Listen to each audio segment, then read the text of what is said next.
Guys, Jared over at Neeve's Knives has a new knife release coming out through Neeve Knife Co. We're going to take a look at it because he sent me one and I'm in love with it. Now, I've done a few things with it. I haven't had it all that long. We're not doing like an actual full review. That'll come later, and I will do something for the drop. But these are going to become available soon, so let's turn this around and take a look at this thing from above. Guys, I am so happy to see this box for a couple reasons. One, I have become good friends with Jared at Neeve Knife Co. Jared Neeves from Neeve's Knives. And I'm really happy for him because he started this company, and it has just, it's amazing that he's been able to do this. He's worked really hard for it. And the other reason is the knife that was in it is amazing. This is an amazing knife. So we're going to look at the Neeve Knife Co. Offender right now. So let's go ahead and we'll start and look at that. I do like the box, but let's go ahead and get the box out of the way. I like understated packaging, so that box was really cool. So this thing is a great knife. This is a recurve Tonto with compound grind titanium frame lock. This thing is incredible. I've done a little bit with it. We're going to get some real quick specs, just some little stuff. This knife, I'm going to have a link down below to Neeve Knife Co. On the 17th, these become available, and I definitely will make another video. But let's go ahead and get some specs and stuff out of the way. So you're looking at 8-inch overall length on this. Magna cut blade at 63 to 64 Rockwell. It is a 3.25-inch blade, 3¼ inch blade, 3-inch cutting length, but this has a recurve on it. So that means you're actually getting more cutting length than what is listed. It is done in a Magna cut blade, like I said. Harpoon on this is really, really cool. You have got a reverse flick aperture on this and front flipper.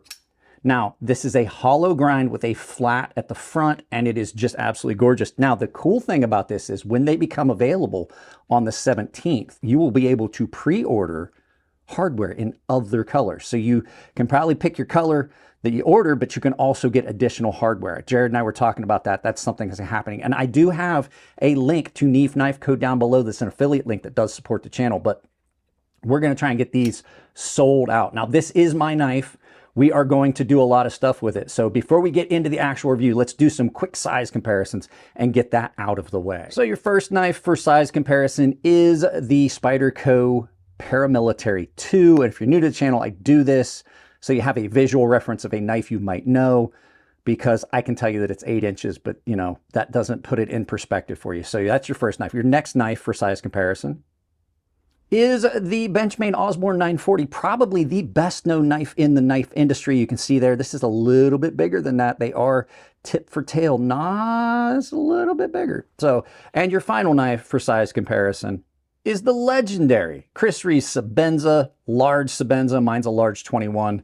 And you can see almost 1 for 1. And there's another comparison that I'm going to make between these two knives a little bit later. So let's go ahead and get this out of the way and let's look at this incredible knife because it needs a little bit of attention here. Now, this thing is a beautifully done harpoon style blade with a recurve Tonto in a compound grind. Compound grinds are really cool because you get a flat here and then you got a nice hollow.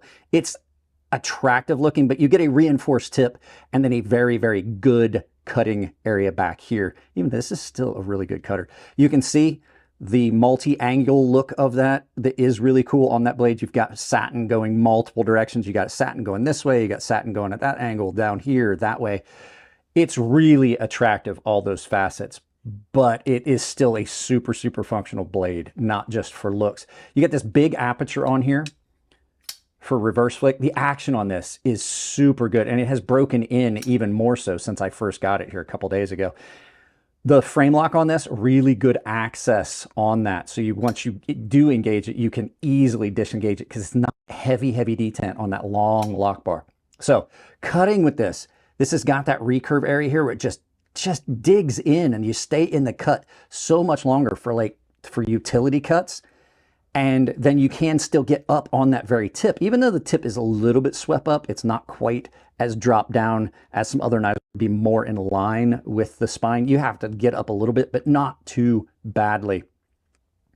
This thing is great for just ripping into packages because you've got this secondary point here. It just drops in and cuts and rips through stuff. The edge on this came incredibly sharp. This thing was shaving like razor sharp from the factory.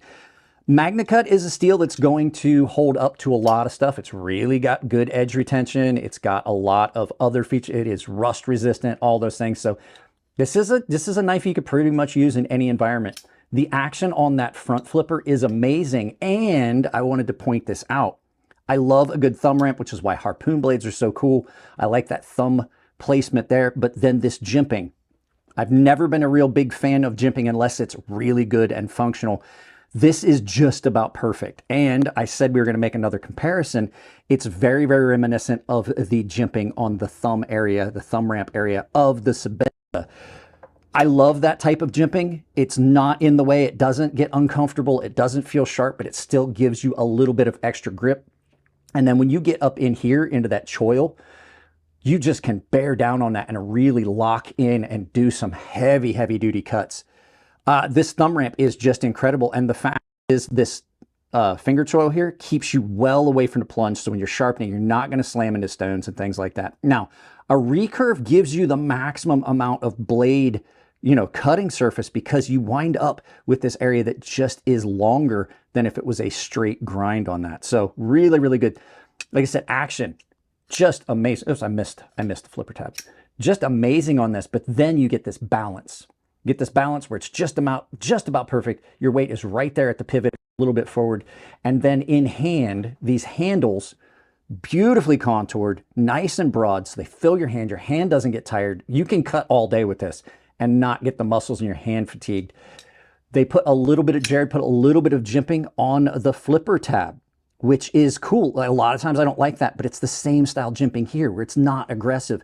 And then it just allows you to ease that lock bar over really, really well. And there's a little bit of jimping on the backspacer, which typically I'm not a big fan of, but because it's not aggressive, it does give you a little bit extra grip on that knife. It really does. And then like I was saying about the weight on this is so good because they did a bunch of weight reduction on this. Now, talking about in-hand comfort, this is about a perfect pocket clip. Jared and I talked about, this is about the most perfect pocket clip I've seen. I've talked about some really, really good pocket clips, how good they are, how comfortable they are. This is probably one of the best pocket clips because it's one of the only, if not the only, milled deep carry pocket clip I've seen. It's screwed in from the top. Jared talked about maybe doing it from the bottom. I don't have a problem with it the way it is. It goes all the way in, but it's nice and deep carry, but then it's contoured to your pocket and to the knife. And aesthetically, it matches the shape of the blade. So one of the best, most comfortable pocket clips, goes in and out of every jeans that I've ever carried, that I have, and my 511s, in and out, no problem, even with reinforced pockets. The cutout for the lock bar is on the inside, so you don't have to worry about catching pocket material and then it not fully deep going all the way in your pocket or fighting with it. Just amazing. I love the fact he didn't put a lanyard hole in what is an incredibly attractive knife. Just an all-around winner. This thing's amazing. This thing is amazing. But you guys know me, there always has to be something negative. It's just the way this channel works. So let's turn this around and do flip side of the story, flip side of the knife. All right, guys, not to be a negative Nancy. There is a negative thing here, and it is that this knife is not currently available. It will not be available till the 14th, or 17th. There'll be another video going up about that. That's the only thing really that I've found so far.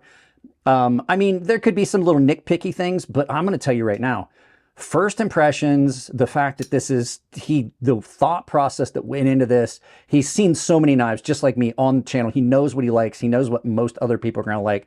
Just came out almost perfect. Very, very similar to one of the best knives, in my opinion, in the Grimsmo Norseman. So, I mean, it's up there when you're talking about a good compound recurve Tonto.